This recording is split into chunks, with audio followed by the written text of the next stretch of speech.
Avian city के हलचल भरे ऊंचे पेड़ों के बीच दो तोते रहते थे, पेनी और पाब्लो। उनका प्यार साधारण नहीं था। वह ऐसा प्यार था जिसे कहानियों में पढ़ा जाता है या फिल्मों में देखा जाता है। और हाँ, उनकी जिंदगी भी उतनी ही रंगीन और खूबसूरत थी। शाम के समय जब सूरज क्षितिज के पार जा रहा था, पेनी एक खूबसूरत रूफटॉप रेस्टोरेंट में उतरी। उसके पंख पन्ना जैसे चमक रहे थे और लाल पोशाक में वह बेहद आकर्षक लग रही थी। पाब्लो पहले से वहां था, मोमबत्ती की रोशनी में सजे एक मेज पर बैठा हुआ, अपनी टक्सीडो जैसी जैकेट पहने। वेटर उनके लिए रेस्टोरेंट की खास डिश, बीजों से बनी स्पेगेटी लाया। जैसे ही दोनों ने अपने अपने सिरे से स्पेगेटी खाना शुरू किया, उनके चोंच बीच में टकरा गई, बिल्कुल पेनी की पसंदीदा फिल्म की तरह। दोनों हंसे और फिर अपने अपने छोटे क्रिस्टल गिलासों से नेक्टार स्प्रिट्ज का जाम उठाया। ऊपर तारे भी जैसे मुस्कुरा उठे। अगली सुबह पेनी और पाब्लो अपने घोंसले की बालकनी पर बैठे एक सुकून भरे पल का आनंद ले रहे थे। सूरज की सुनहरी किरणें चारों ओर फैल रही थीं। पाब्लो अपने पंखों में एक छोटा सा अखबार पकड़े हुए था। हेडलाइन थी, एवियन फैशन वीक ने उड़ान भरी। वहीं पेनी एक छोटे मग में हेजलनट एस्प्रेसो की चुस्कियां ले रही थी।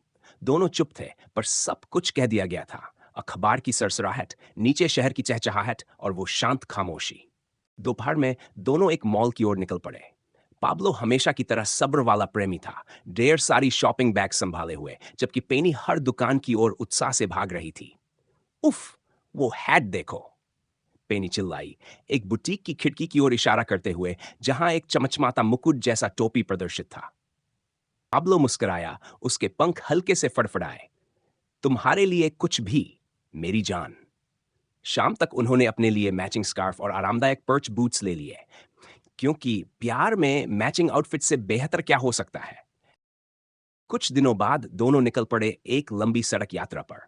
पंख मोड़े हुए, स्कार्फ हवा में लहराते हुए और चश्मा लगाए, वे अपने नन्हे कन्वर्टिबल में सवार थे। गाड़ी का रंग था चोंच जैसा लाल और अंदर का इंटीरियर पूरी तरह से घोंसले की तरह बना था। पीछे बंधा सूटकेस सिर्फ जरूरी चीजों से भरा था, एक ट्रैवल पर्च, स्वादिष्ट बीड्स और पेनी की स्केचबुक। हर सुंदर जगह पर वे रुकते, साथ में तस्वीरें लेते, हवा में उनके पंख लहराते और दोनों मिलकर पुराने रोमांटिक गानों पर चहचहाते। हालांकि उनके सबसे पसंदीदा पल हमेशा घर पर ही होते थे। एक शांत रात दोनों अपने छोटे से सोफे पर एक साथ लिपटे थे, मुलायम कंबल ओढ़े हुए जो पुराने पंखों से बना था। उनके बीच एक कटोरी में बिना नमक वाला पॉपकॉर्न रखा था और दोनों ने 3D चश्मा पहन रखा था। एक रोमांटिक फिल्म स्क्रीन पर चल रही थी। पेनी ने पाब्लो के पंख पर सिर टिकाया। ये किसी भी साहसिक यात्रा से बेहतर है, वह बुदबुदाई। पाब्लो ने उसके सिर पर चोंच से प्यार से चूमा। क्योंकि तुम साथ हो, उसने धीरे से कहा।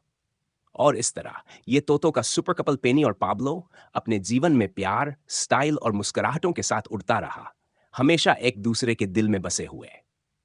फिर वो थोड़ा उदास हो गया और बोला, कोई हमारी लव स्टोरी को लाइक और सब्सक्राइब नहीं करता। उसकी आवाज में हल्की सी मायूसी थी। Please like and subscribe.